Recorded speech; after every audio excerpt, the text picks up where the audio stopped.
우리와 함께 계십니다. 아멘. 옆 사람하고도 인사하겠습니다. 주님 우리와 함께 계십니다. 주님 우리와 함께 계십니다. 할렐루야. 아멘. 사람은 누구에게나 하나님께서 정하신 자리가 있습니다. 우리는 하나님이 내게 주신 그 자리를 절대로 이탈하지 맙시다. 할렐루야.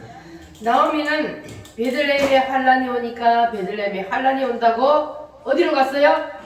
모압으로 떠났습니다. 왜 떠났습니까? 흉년이 들었는데 이 나오미는 베들레헴이 하나님이 주신 축복의 자리라는 것을 알았다 몰랐다? 몰랐기 때문에 베들레헴에서 환란이 온다고 떠난 거예요. 만약에 이 나오미가 베들레헴이 예수 안에 있는 것이라는 것을 알았다면 떠나지 않았겠죠.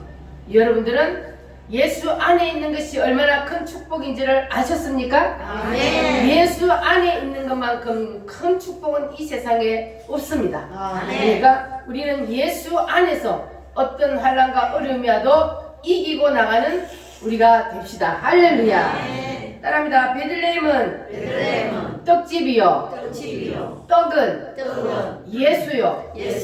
베들레헴은 예수다. 무슨 말인지 이해가 되셨어요? 아멘. 예수님께서 내가 곧 무엇이라 그랬어요? 떡이라 그랬어요. 그래서 이 요한복음 6장에 보면은 나는 하늘에서 내려온 무엇이니? 떡이니. 하늘에서 내려온 떡이 구약시대에는 뭐가 내려왔었어요? 만나가 내려왔었어요. 그 만나도 곧 예수님을 상징하지만 예수님은 자기가 직접 하늘나라에서 내려오셨습니다. 우리에게 생명을 주시려고. 믿어지십니까? 예수님은 하늘에서 내려온 떡이요. 우리를 살리려고. 우리의 죽은 영혼을 살려주시기 위해서 하늘나라에서 내려온 떡입니다. 여러분 이 떡을 많이 드시기를 바랍니다. 자, 그래서 내가 줄 떡은 곧 세상의 생명을 위한 내 살이니라. 할렐루야.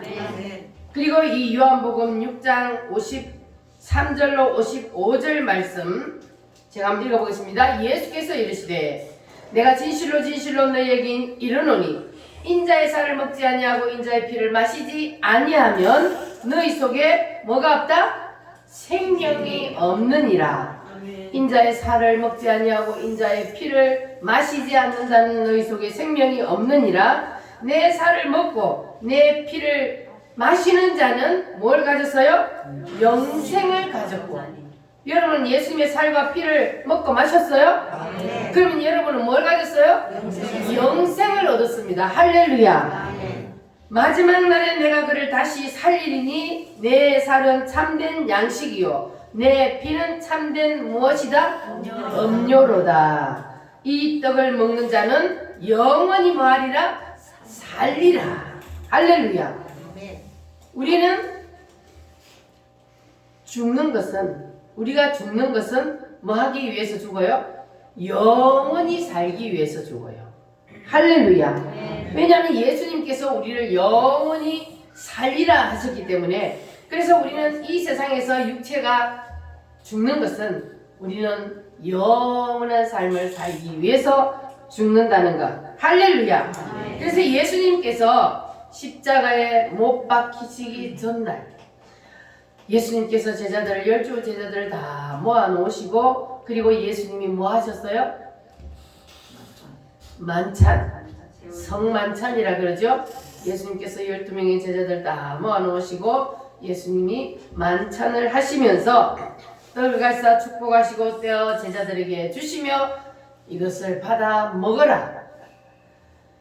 이것은 누구의 몸이다?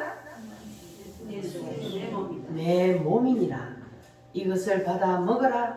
이것은 내 몸이니라 하시고 또 잔을 가지사 감사기도 하시고 그들에게 주시며 이르시되 이것을 너희가 다 마시라. 이것은 죄 사함을 얻게 하려고 많은 사람을 위하여 흘리는 바 곧 누구의 피니라? 예수님의 피, 나의 피니라. 할렐루야. 예수님이 만찬식을 하면서, 그래서 우리가 성찬식을 할 때에 뭘 먹어요? 성찬식을 할 때 떡과 포도주, 잔을 마셔요. 떡은 뭘 뜻합니까? 예수님의 몸. 이것은 내 몸이니라. 너희를 위해서 내가 찢겨 죽을 이 몸이니라.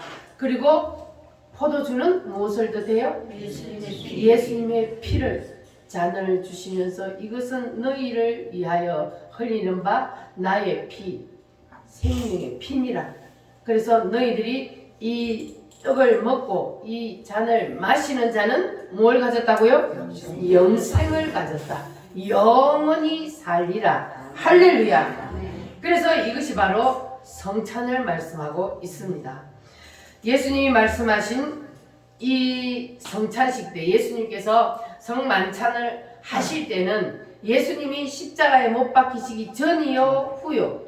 전입니다. 예수님이 십자가에 못 박히시기 전날, 예수님이 붙잡혀 가시기 전날, 예수님께서 성만찬식을 하시면서 예수님이 이미 자기가 살이 찢기고 피를 다 흘려 죽으실 것을 아셨어요? 모르셨어요? 아셨어요. 누구시기 때문에 아셨어요? 하나님. 하나님이시기 때문에. 예수님은 이미 자기가 어떻게 죽으실 것을 아셨어요. 그래서 예수님께서 미리 성만찬을 하시면서 예수님이 너희들은 이것을 내가 올 때까지 뭐 하라 그랬어요? 기념하라.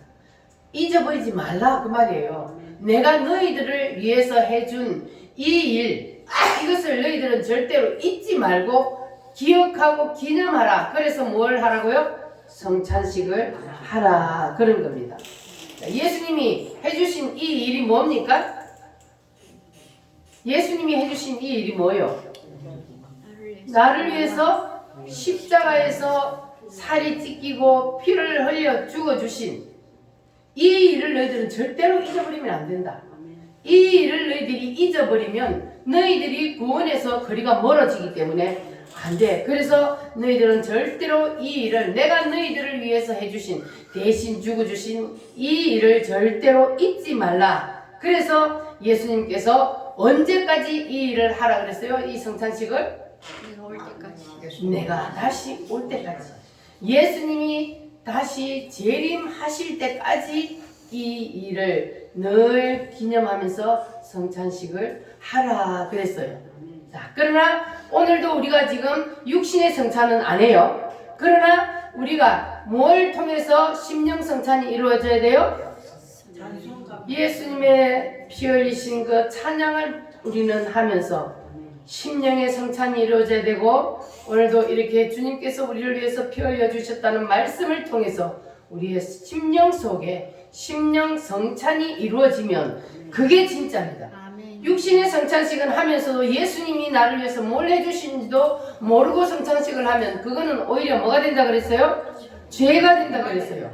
그러나 육신의 성찬을 우리가 매일 하지 아니하더라도 우리의 심령 속에 늘 주님이 나를 위해서 피 흘려주시고 살 찢겨주신 그 은혜를 감사하면서 우리가 찬양하고 기도하고 예배하면, 그러면 우리 속에서 늘 심령의 성찬이 이루어지는 겁니다. 할렐루야. 따라합니다. 나의 피, 곧 언약의 피니라. 할렐루야.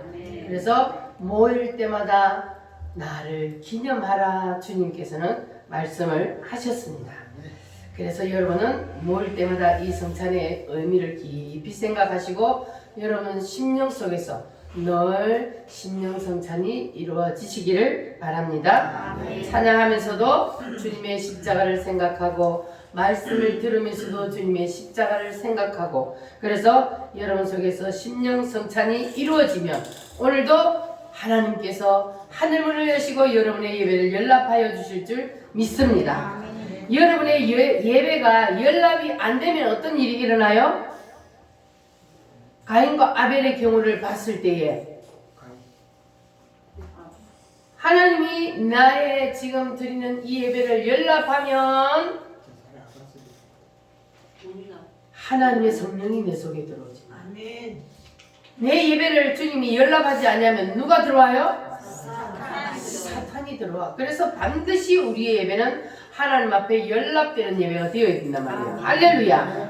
그러면 예수님이 나를 위해서 찢겨주신 피와 살의 의미를 알고 우리가 예배를 드리면, 그러면 하나님은 우리 예배를 연락해 주실 줄 믿습니다.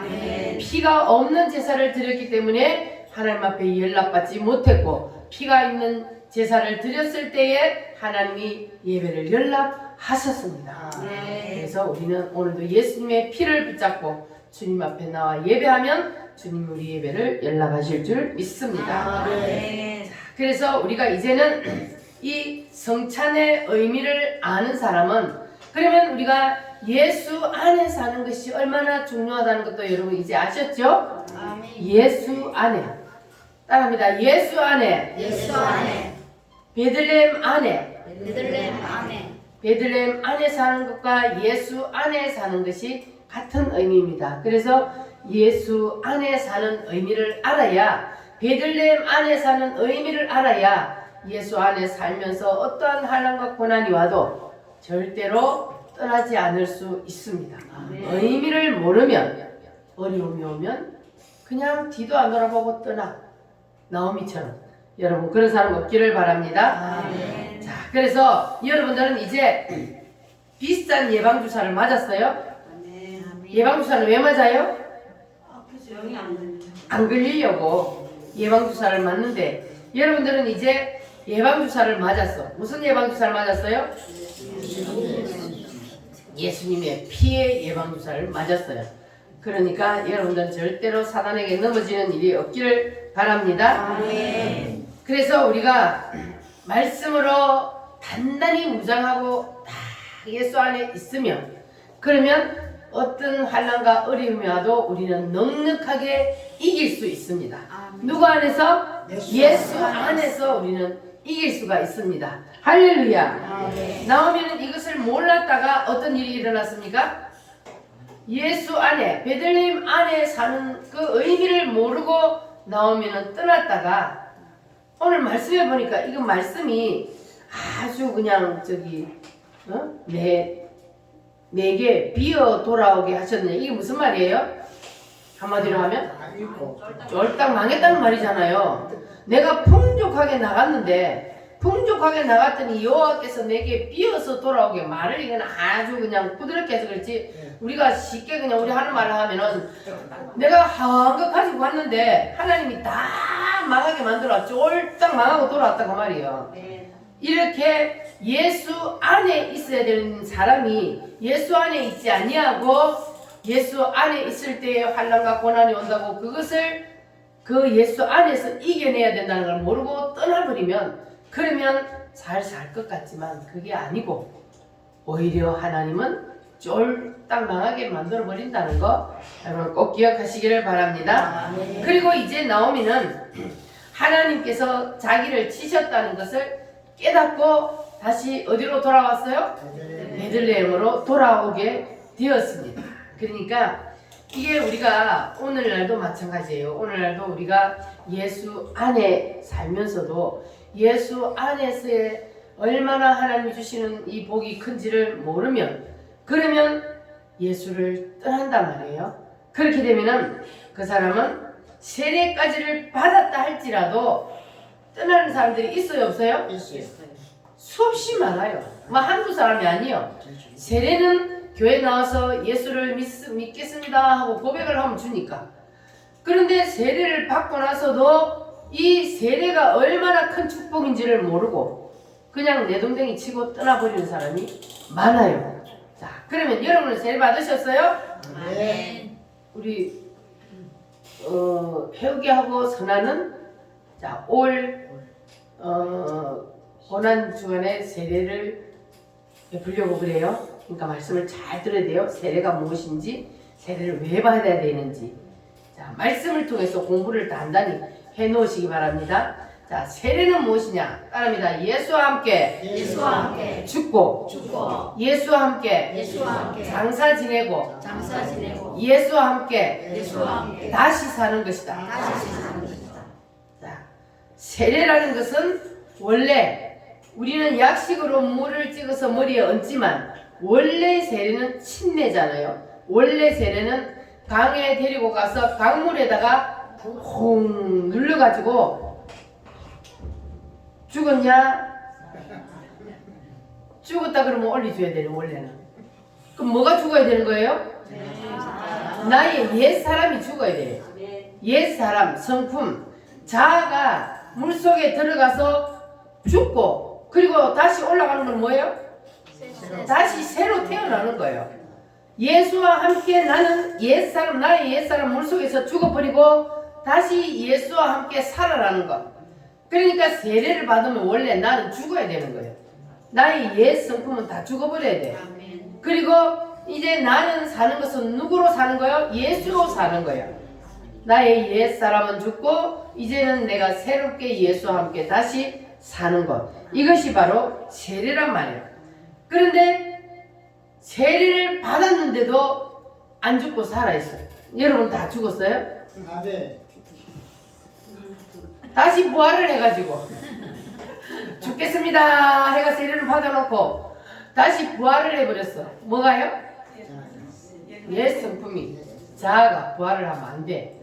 그 자아가 부활을 하면은 어떤 일이 일어나요? 자아가 부활을 하면 어떤 일이 일어나? 하나님은 그거 죽여야 안 죽어요? 하나님은 그거 죽이려고. 그래서 예수 안에 있는데 환란이 오는 것은 안 죽으니까 그거 죽이기 위해서 하나님이 환란을 주는 거잖아요. 그래서 예수 안에 있을 때 환란과 고난이 오는 것은 축복이다 저주다? 축복이요. 왜냐하면 하나님은 축복을 주시기 위해서 고난을 통해서 나의 옛 성품을 죽이려고 하기 때문에 네 성질, 네 자아, 네 고집, 자존심 그거 다 내려놔. 이게 하나님이 하시는 일이잖아요. 그래서 하나님은 우리를 복을 주시기 위해서, 그래서 이 자아를 죽이면 그러면 그 다음에 하나님께서 우리에게 복을 주시기 위해서, 그래서 하나님께서 우리에게 연단을 하신다는 거예요. 이거 내 자아가 살아있으면 거기에 누가 달라붙기 때문에? 사탄 마귀가 거기에 딱 달라붙어 가지고 우리를 가지고 놀기 때문에 거기에다가 하나님이 복을 부어줄 수 없는 거예요. 그래서 하나님 반드시 죽이려고 그러는 거예요. 그래서 빨리 두 손 들고 죽으면, 그러면 빨리 하나님께서 예배해 놓은 그 복을 받아 누릴 수 있고, 안 죽으면 계속해서 하나님이 뭐해요? 맷돌에 넣고 돌려요. 아파요 안 아파요? 아파요. 그러니까 빨리 죽는 게 좋은 거예요. 할렐루야. 살아나려고 하면 빨리 죽이시기 바랍니다. 우리는 다 똑같아요. 다 죽은 사람 하나도 없어요. 그냥 조금만 하나님이 사람 옆에 갖다 붙여가지고 성질 살살살살 건드려봐. 처음부터 성질 팍 올라오지. 야, 아직 안 죽었으니까 그런 거예요. 그러나 그때마다 주여 하고 또 두 손 들고 잘못했습니다 하나님 앞에 하면, 그러면 또 한 단계 한 단계 우리가 자꾸 더 하나님 앞으로 가까이 나아갈 수 있는 거예요. 점점 더 성숙한 그리스도인이 될 수가 있는 겁니다. 할렐루야.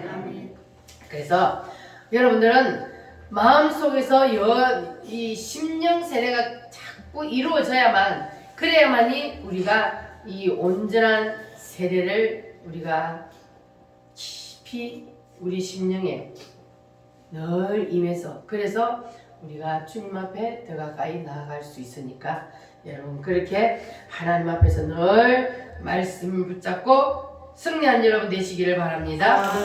자, 이렇게 우리가 세례가 무엇인지를 모르고 세례를 받고, 또 우리가 성찬이 무엇인지도 모르고 성찬에 참여하고, 이렇게 되는 사람이 사후세계가 믿어질까 안 믿어질까? 여러분은 사후세계를 믿어요 안 믿어요? 믿습니다. 믿어요 안 믿어요? 믿습니다. 우리 해옥이는 사후의 세계, 내 죽음 후의 세계가 있다는 것이 믿어져요? 아리까리해? 사후의 세계가 분명히 있습니다. 사후의 세계가 없으면 우리 교회 다닐 필요 없어요. 그냥 즐기고 살다가 죽으면 그만이요. 그런데 사람은 이 육체가 내가 아니고 뭐가 내라 그랬어요? 육체 속에 살고 있는 영이 나야. 그 육체 속에 내가 지금 살고 있기 때문에, 영이 내 속에 있기 때문에 내가 말도 하고 생각도 하고 그리고 이렇게 살아있는 거예요. 내 육체 속에 있는 영혼이 빠져나가 버리면 육체는 뭐가 돼요? 시체가 되잖아요. 이거 껍데기예요, 껍데기. 그러니까 이거를 자꾸 나라고 생각하면 안 돼요. 그래서 사후의 세계가 반드시 있습니다. 이거는요, 교회 안 다니는 사람들도 자기도 모르게 사후의 세계가 있다는 거 알아요. 그래서 뭐 해요? 제사 지내잖아. 전쟁이 찾아가서 막 물어보기도 하고 그러잖아요. 왜 그래요? 그러니까 자기도 모르게 사람은요, 왜냐하면 하나님께로부터 왔기 때문에. 그래서 사후의 세계가 있다는 것, 영의 세계가 있다는 것 알아요. 왜냐하면 우리도 영이 있기 때문에. 그런데 사람들이 모르는 것처럼 생각되는 것은 왜냐하면 사단에게 붙잡혀 있기 때문에. 사단이 나를 붙잡고 있기 때문에 야 없어 죽으면 그만이야. 그 사단이가 주는 생각이잖아요. 그런데 사후의 세계는 분명히 있습니다. 그러니까 죽으면 천국 아니면 지옥, 두 가지 길 중에 한 가지 길로 간다는 것. 자, 그리고 지옥은 유황불, 천국은 뭐로 되어 있어요? 황금길로 되어 있어요. 황금길로 되어 있어요. 그래서 우리는 반드시 천국을 가야 돼. 아멘. 지옥은 유황불로 불 끄는 유황불 속에 들어가. 거기서 몇 년 살아요? 영원히 살아요. 죽지도 않아요. 영은 안 죽습니다. 영은 안 죽기 때문에 그곳에서 영원히 고통을 당해요. 천국을 가면 거기서 몇 년? 영원히 영생복락을 주님과 함께 누리며 사는 거예요. 그래서 우리는 이 땅에서 내가 힘들고 어려워도 예수 믿는다고 구박을 받아도 그래도 교회를 다녀야 하는 이유는, 예수님을 믿어야 하는 이유는 이 세상 삶으로 인간은 끝나는 것이 아니기 때문에, 그래서 우리는 반드시 예수님을 믿어야 되는 거예요. 할렐루야. 네, 혹시 아셨어요? 절대로 예수님을 떠나면 안 돼요. 지금은 확실히 믿어지지 아니하고 말씀을 들을 때는 진짜 그런 게 있을까? 이렇게 생각해도 계속해서 와서 말씀을 듣고 찬양하고 기도하다 보면 어느 날 나도 모르는 순간에 확 믿어져 버려요. 그러니까 붙어만 있으면 되는 거야. 할렐루야. 붙어만 있기를 바랍니다. 이 가지에서 떨어져 나가면 안 돼. 떨어져 나가면 말라서 죽어버려. 말씀을 먹지 못하면 말라 죽기 때문에. 그래서 지금은 잘 안 믿어진다 할지라도 계속 여기 붙어 있기만 하면 어느 순간 하나님이 이래서 야 나를 하나님이 자녀로 삼아주셔서 감사합니다. 어느 날 눈물을 흘리면 그날이 오게 됩니다. 우리도 다 그랬어요. 처음부터 짠하고 믿어진 거 아니에요. 다 누구나 그런 과정이 있기 때문에 붙어 있기만 하면 되는 거예요. 할렐루야. 자, 예수님을 외면하며 세상 따라 살던 중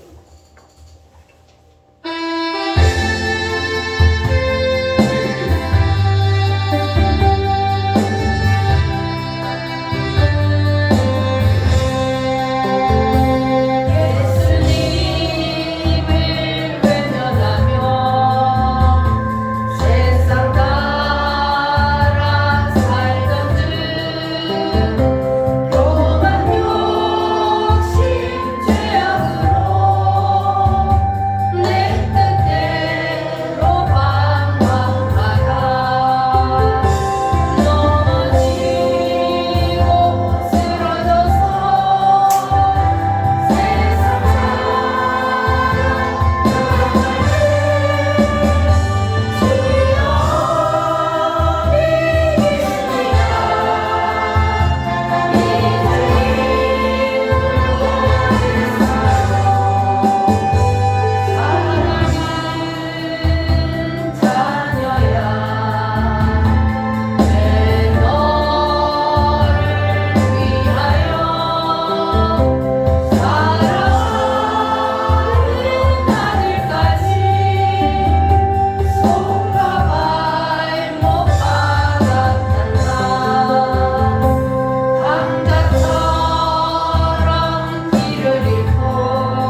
왔어요? 나를 위해서 예수님이 십자가에 달렸습니다. 할렐루야. 자, 우리는 절대로 나오미가 되어서는 안 됩니다. 나오미가 베들레헴을 떠나서 모압을 떠나서 베들레헴으로 돌아올 때에 두 자부가 처음에는 따라붙었어요. 그래서 이 두 자부를 두 종류의 성노를 뜻한다 그랬습니다. 나오미는 무엇을 뜻하고요? 교회 또 인도자를 뜻하고, 그리고 룻은 무슨 성도입니까? 신령한 성도. 오르바는 육에 속한 성도. 자, 지금도 마찬가지요. 신령한 성도가 있는가 하면 육에 속한 성도가 있습니다.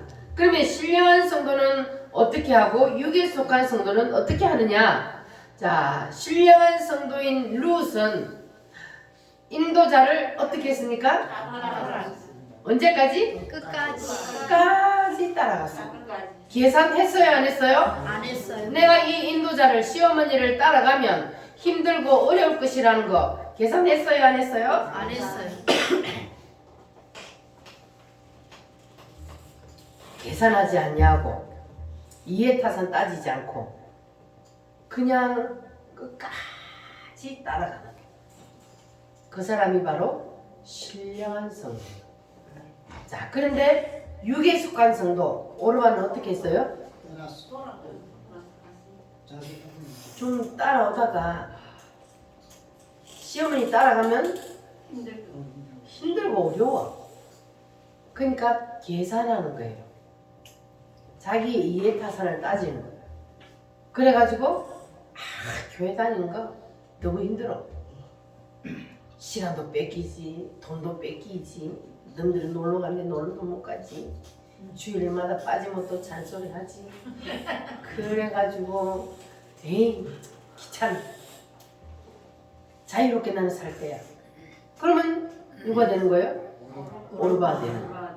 이해타산 따지고 계산하고 이렇게 하면 육에 속한 성도가 되는 거야. 끝까지 못 따라가는 거야. 조금 따라가다가 이익이 안 될 것 같으니까 떠나버리다.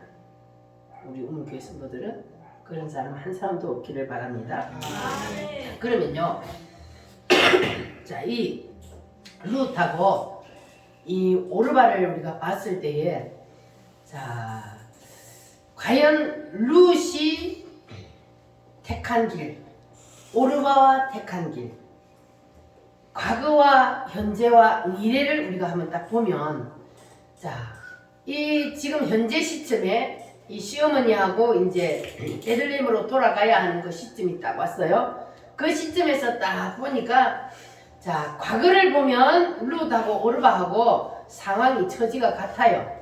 한 집에 시집 가가지고 신랑이 둘 다 죽었어. 그러니까 똑같은 처지란 말이에요. 자, 그런데 지금 이제 현재의 시점에서는, 자, 룻의 상황과 오르바의 상황이 현재도 같아요, 틀려요?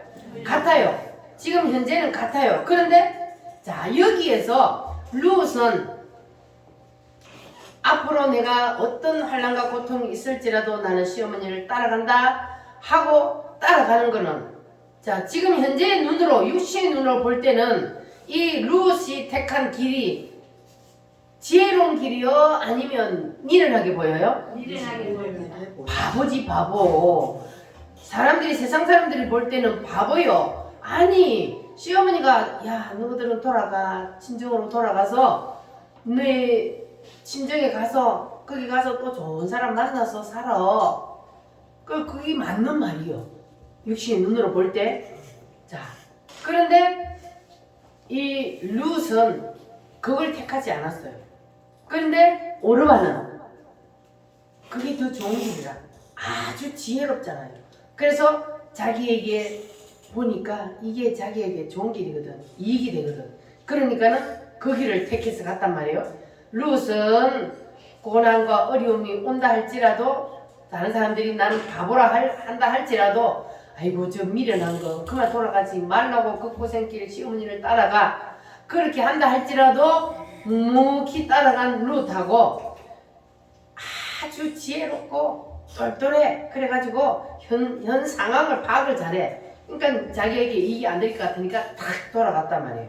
자, 그러면 이제 그 후의 삶이, 자, 그 후에 돌아간 오르바와 돌아가지 아니하고 시어머니를 따라 베들레헴으로 갔던 그 룻의 삶과 마지막 결론은 어떻게 달라졌어요? 하늘과 땅. 이거는 하늘과 땅이에요. 하늘과 땅이에요. 끝까지 힘들고 어려움 있을지라도 계산하지 아니하고 시어머니 인도자를 따라서 갔더니 거기에서 누구를 만났어요? 보아스를 만났다. 예수님을 만난 거예요. 네. 그런데 오르바는 다시 세상으로 가버린 거예요. 그 좋은 기회란 말이에요.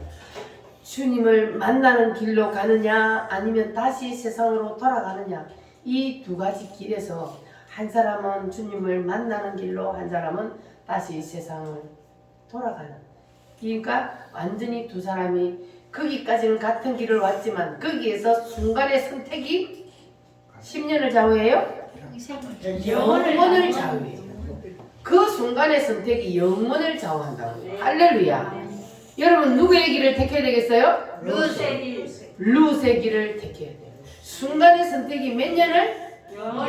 영원을 좌우한단 말이에요. 할렐루야. 그래서 지금 현재 눈앞에 육신의 눈으로 볼 때는 나에게 조금도 도움도 안 되고 힘들고 어려운 그 길을 할지라도 우리가 묵묵히 인도자가 이끄는 대로 끝까지 따라가다 보면, 그러면 거기에는 놀라운 역사가 일어나는 거예요. 할렐루야. 누가 예비되어 있어요? 그 좋은 신랑이, 모든 것 다 가진 신랑이 예비되어 있잖아요. 할렐루야. 우리에게는 그 신랑이 누구요? 예수님이요. 예수님 모든 것 다 가지고 있어요. 모든 것이 예수님 거요. 그럼 모든 것이 예수님 거면 내가 예수님이 신부가 되면 그 모든 것이 누구 거요? 내 거요. 아이고, 맨날 뭐 주님께 내 걸 가는데 나는 맨날 뭐 가난해가 쓸 것도 없고, 아유 추락해봐요. 신랑한테 자꾸 애교를 좀 부려야지 돈이 나오지. 신랑한테 애교도 안 부리면 돈 나오나 안 나오지.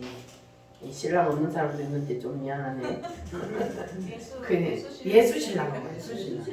예수 신랑. 자, 오늘부터는 예수님 신랑이 항상 옆에 있다고 생각하고 길을 갈 때도 손잡고 가고, 그리고 잠을 잘 때도 옆에서 예수님이 딱 팔을 열어오고 있다고 생각하고 거기 딱 이러고 누워서 자고. 아멘. 자, 그렇게 예수님 앞에 애교를 부려보시기 바랍니다. 아멘. 그러면요 예수님은 다 줘요. 다 줘요. 아멘. 보아스 신랑 만나니까 보아스 것이 다 내 것이 되잖아요. 아멘. 할렐루야. 아멘. 그러한 축복을 여러분도 받으시기를 바랍니다. 아멘. 자, 그래서 우리는 룻처럼 최후의 승자가 되어야 되는 거예요. 아멘. 지금 현재 내 눈앞에 우리가 가진 것이 없고 힘들고 어렵다 할지라도 이거는 우리가 중간이야. 중간. 아직 결산 안 했어요. 우리가 결산할 때는 마지막 그날이 우리의 결산날이에요. 결산날을 봐야 돼. 누가 승자가 되는지. 할렐루야. 아멘. 결산날 보니까 승자가 누구였어요? 룻이었어요? 오르바였어요? 결산을 딱 해보니까 룻이 승자잖아요. 예수님의 족보에 올라와. 와, 이런 영광을 얻은. 그렇게 우리가 영원히 주님과 함께 사는 예수님의 신부가 되는 그 결산날이 반드시 온다는 것을 여러분 기억하시기를 바랍니다. 우리가 힘들다고 중간에 포기하면 절대로 우리가 마지막 승자가 될 수 없어요. 운동선수들이 있잖아요. 그 금메달 따려면 그냥 금메달이 따지나요? 어떻게 해야 돼요? 다른 사람이 잠잘 때 나는 더 뛰고, 다른 사람이 놀 때 나는 더 뛰고, 피나는 노력을 내가 다른 사람보다 더 많이 해야만이 금메달을 딸 수 있는 거잖아요. 신앙도 마찬가지요. 남 잘 때 다 자고 남 놀 때 다 놀고, 그렇게 해가지고 내가 다른 사람보다 더 빛나는 면류관을 받을 수가 없잖아요. 그래서 우리가 지금 현재는 우리가 열심히 달려가는 때잖아요. 그러니까 지금 현재 내가 달려가는 이 길은 힘들고 어려워. 운동선수가 마지막 금메달을 따기 위해서 피나는 노력, 정말 때려치우고 싶을 정도로 힘들고 어렵지만 그러나 그 금메달을 바라보고 운동선수들이 이기고 나가잖아요. 우리도 그와 같이 해야 되는 거예요. 그 운동선수처럼 지금은 내가 달려가는 길이 힘들고 어렵다 할지라도 우리가 마지막 우리가 그 금면류관을 바라보고 거기만 바라보고 우리가 목표를 딱 두고 달려가면 이 세상에서의 힘들고 어려운 일들은 우리가 이겨낼 수가 있습니다. 할렐루야. 그래서 우리는 절대로 이 룻과 오르바를 생각하면서 룻처럼 내가 힘들고 어려워도 끝까지 그 마지막 그 승리의 그 순간을 바라보고 따라가는 그러한 성도가 되어야 되지, 이 오르바처럼 중간에 가다가 힘들고 어려울 것 같으니까 포기해버리는 그러한 성도가 절대로 되어서는 안 될 줄 믿습니다. 할렐루야. 최후 승리를 얻기까지 우리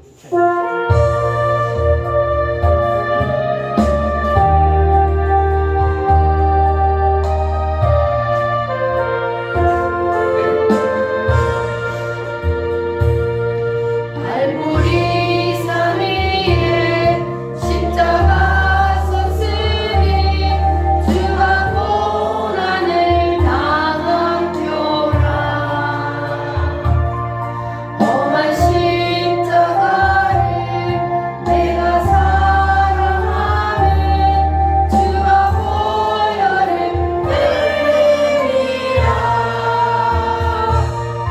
최후 승리를 얻기까지 주의 십자가 사랑하리. 빛난 멸류관 닿기까지 험한 십자가 붙들겠네. 아멘. 빛난 멸류관 받기까지 험한 십자가를 붙들고 승리하시기를 바랍니다.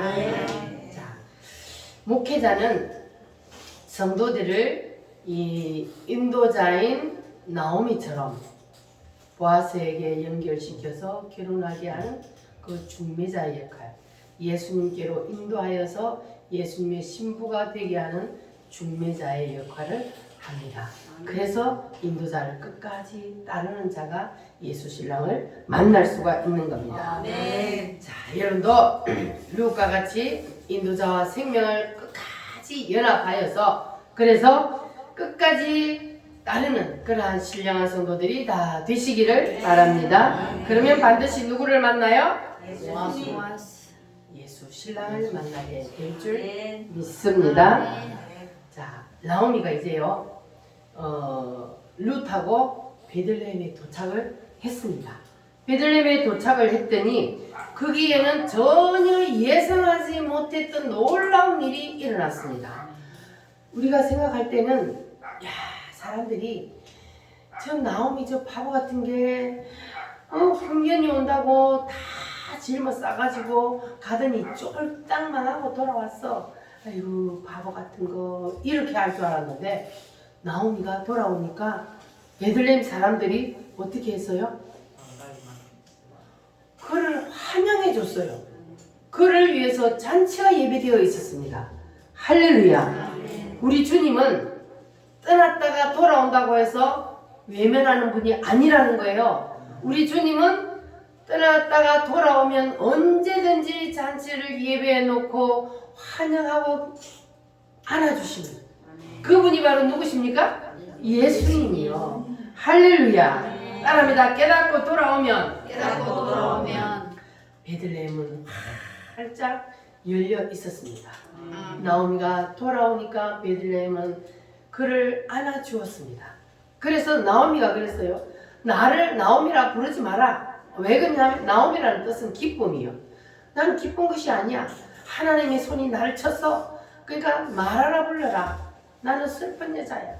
이렇게 했지만 그러나 그 사람들은 떠났지만 다시 돌아온 그 나오미를 기쁨으로 맞아주고 환영해 주었듯이 우리가 예수님을 배신하고 세상을 떠났다 할지라도 돌아오기만 하면 그러면 우리 주님은 언제나 두 팔을 벌려 안아주시는 그러한 주님이라는 것을 기억하시기를 바랍니다.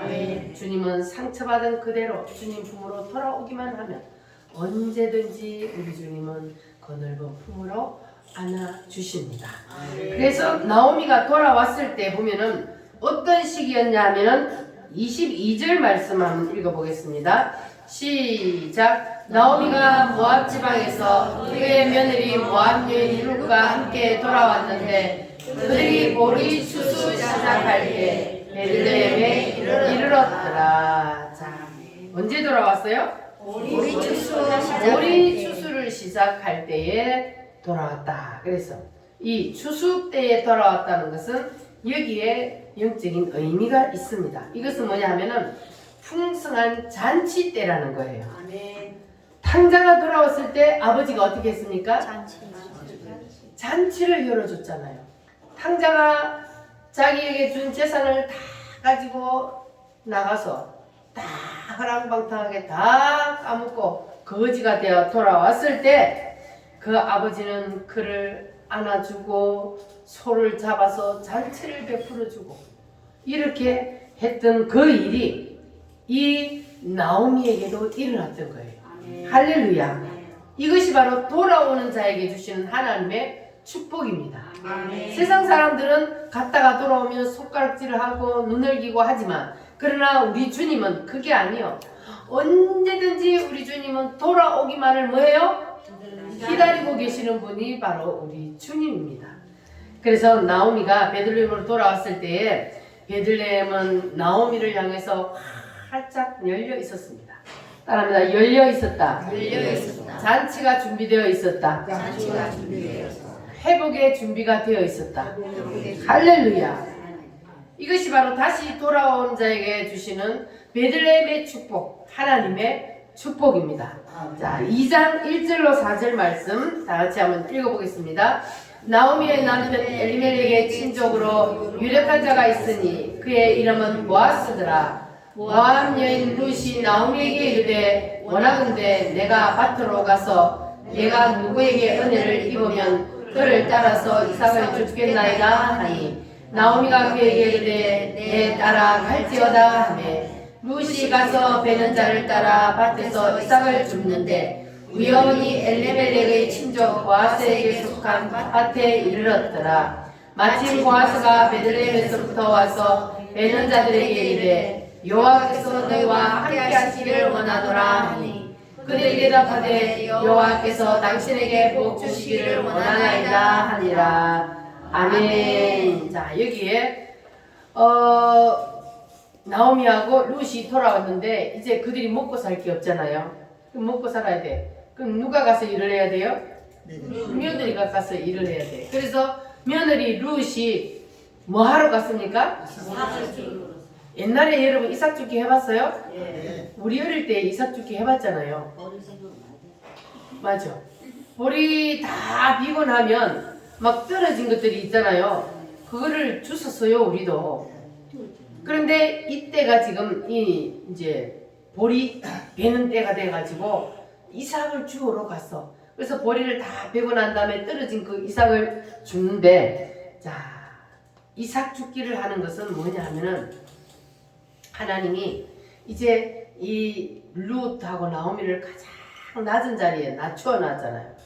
완전히 가진 거 다 꼴딱 망해버리고 이제 가장 낮은 자리까지 내려갔어. 그래서 이삭 줍기부터 시작을 하는 거예요. 이삭을 주어서 그래서 그거로 이제 생명을 연장하도록 먹고 사는 거예요. 그래서 주님께서는 우리에게 일을 맡길 때에 큰 일부터 맡기는 것이 아니고 작은 일을 맡기는 거예요. 그래서 적은 일에 충성하는 자는 뭐 한다고요? 큰 일을 맡기리라 그랬어요. 적은 일에 충성하는 자에게 큰 일을 맡겨요. 하나님이 적은 일을 줬을 때에 에이씨 뭐 나한테 이런 걸 시켜. 그리고 깨어림 피운 사람은 절대로 큰 일을 할 수가 없는 거예요. 그래서 하나님이 나에게 적은 일을 주셨을 때 그 적은 일 하나님께서 이것이 나에게 주신 일이다 하고 최선을 다하고 충성을 다할 때 그러면 하나님께서 한 단계 높여서 하나님께서 더 큰 일을 맡겨주신다는 겁니다. 할렐루야.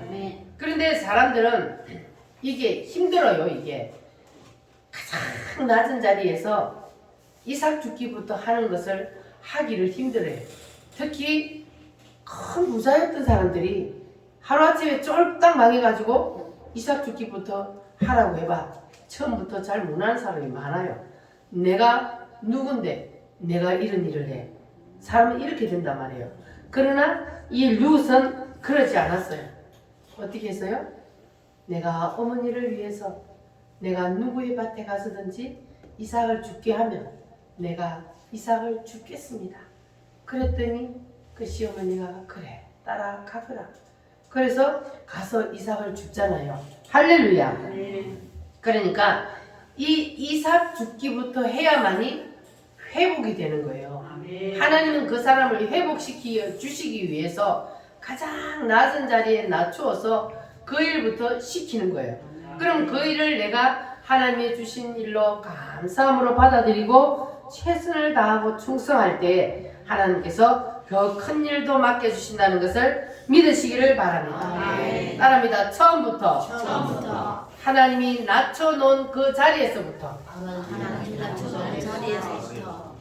하나님이 나를 낮추었으면 낮춰놓은 그 자리에서부터 우리는 차근차근 단계를 다시 밟아서 올라가야 돼요. 그래야 다시 맨 위에까지 올라갈 수 있는 거예요. 계단을 차근차근 밟아서 올라가야지 껑충 뛰어서 저 위에까지 올라갈 수 없잖아요. 그 위치와 같습니다.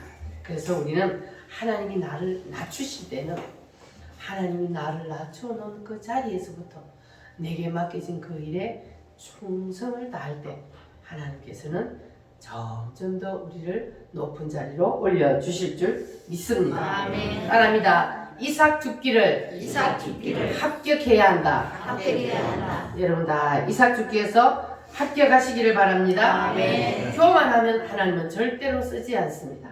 이삭 죽기부터 하나님이 시키는 일을 열심히 할 때, 그럴 때 하나님께서 더 큰 일을 맡겨주신다는 것을 기억하시기를 바랍니다. 그리고 두 번째는 영적인 매력이 있어야 된다 그랬어요. 룻이 보아스의 밭에 이삭을 주우러 갔어요. 그런데 아침부터 잠시 쉰 것 외에는 계속해서 사우들을 따라다니면서 이삭을 주었다고 했어요. 아니 저 이방 여인이 나오미하고 함께 온 저 이방 여인이 이삭을 주우러 왔는데 깨어름 피우지도 아니하고 아침부터 지금까지 계속해서 이삭을 줍는 그 모습을 보고 누가 감동을 먹었어요? 처음에 누가 감동 먹었어요? 사원들이 감동을 먹었어. 감동을 먹으니까 그들이 뭔 일을 했어요? 맞아. 일부러 흘렸어요. 일부러 떨어진 것만 죽고 있는 이 룻에게 일부러 막 한 줌씩 빼가 버리는 거예요. 많이 주서라고. 그러니까 영적인 매력이란 이걸 영적인 매력, 영적으로 얼마나 세상에 착하고 열심히 하는 그 모습이 얼마나 이뻤으면 일부러 빼서 버리노. 우리도 그런 사람이 되어야 된다. 할렐루야. 그런데 그 모습을 이제 보아스가 와서 보았어요. 저 여자가 누구냐 그랬더니 나오미가 이방에서 데려온 며느리인데 세상에서 아침부터 지금까지 잠시 쉰 것 외에는 쉬지도 아니하고 저렇게 열심히 이삭을 줍습니다. 그래서 우리가 조금씩 버려줬습니다. 이렇게 했거든요. 자, 그랬더니 누가 반했어요 또? 보아스가 반했어요. 보아스가 이 나오미의 하는 모습, 그리고 이 나오미는 이미 자 동네 사람들에게 뭐로 소문이 나 있어요? 착한 며느리로 소문이 나 있어요. 보아스도 이미 소문을 들었어요. 자, 이 나오미가 데려온 이 이방인 룻이 그 시어머니를 이렇게 열심히 일을 해서 봉양을 하고 야 어떻게 저렇게 착한 며느리가 다 있나 하고 소문을 이미 들었어요. 그런데 어서 와서 보니까 예뻐요. 그런데 자, 이 기업물을 자의 가장 유력한 자가 이제 보아스가 됐단 말이에요. 그러니까 이 보아스가 너희들이 이 먹을 때 되면은 밥도 같이 먹고 물도 주고 그렇게 하지만 절대로 눈독 들이지 마. 왜 눈독 들이지 마요? 아니 어쩌면 자기가 마누라로 데리고 올 수도 있으니까.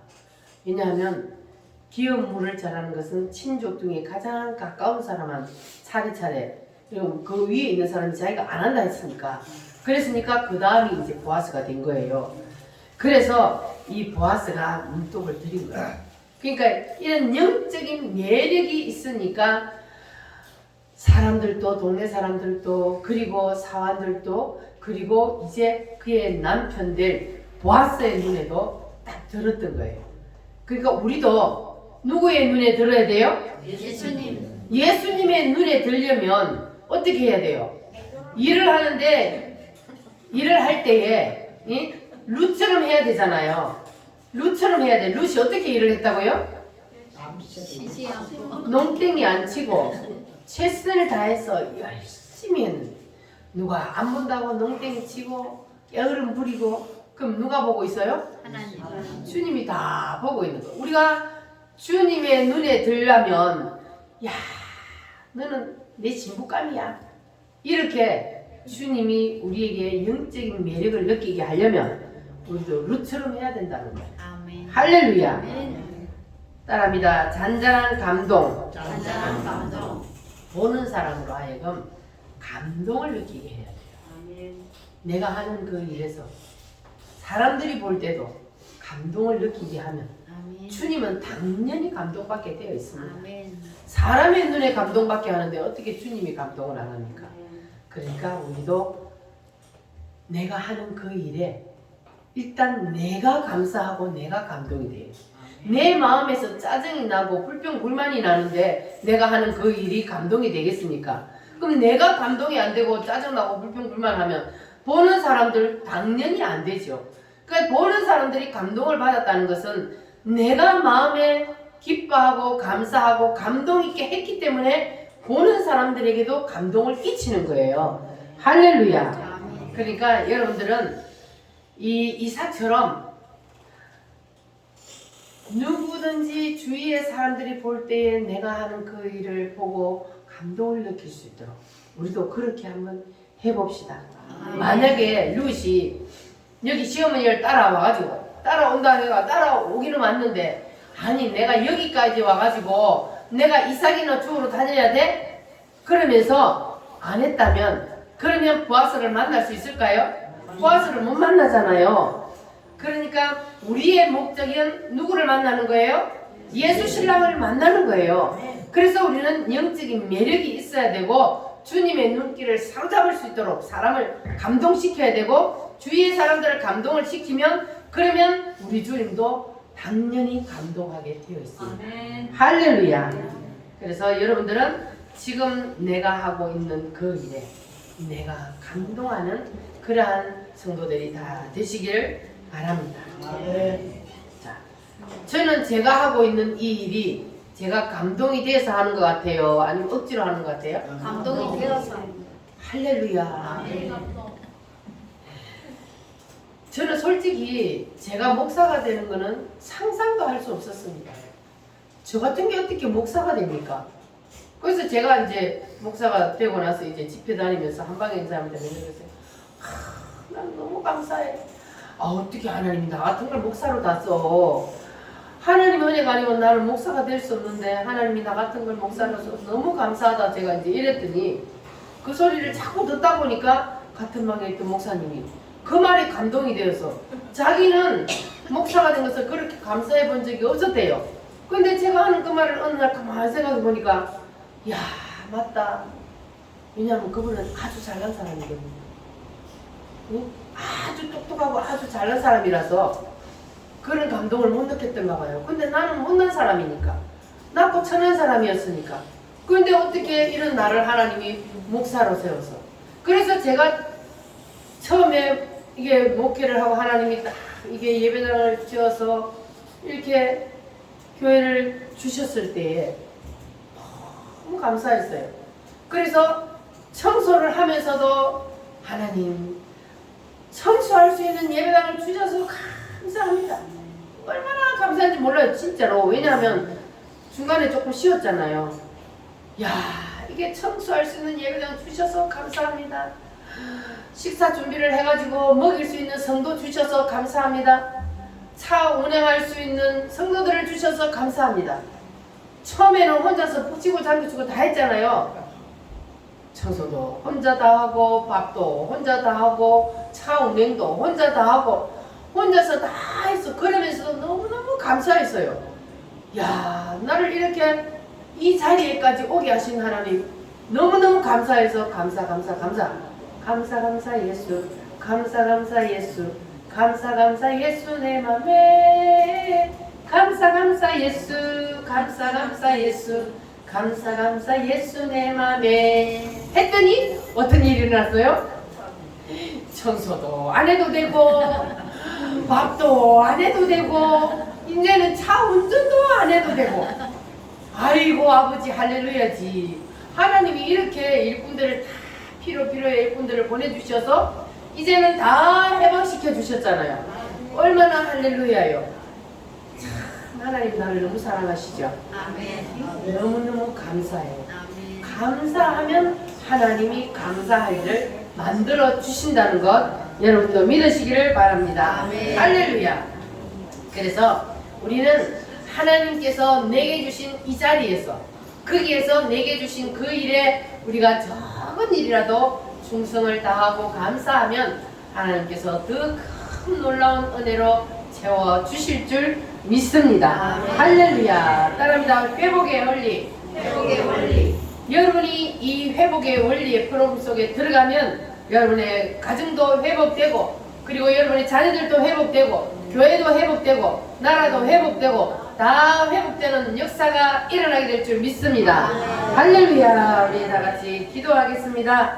주님, 우리도 루처럼 주님의 마음을 사로잡을 수 있는 영적인 매력을 주시옵소서. 주여 하나님, 우리에게도 인도자와 생명을 연합할 수 있게 하여 주시옵소서. 다 같이 주여 삼창으로 기도하겠습니다. 주여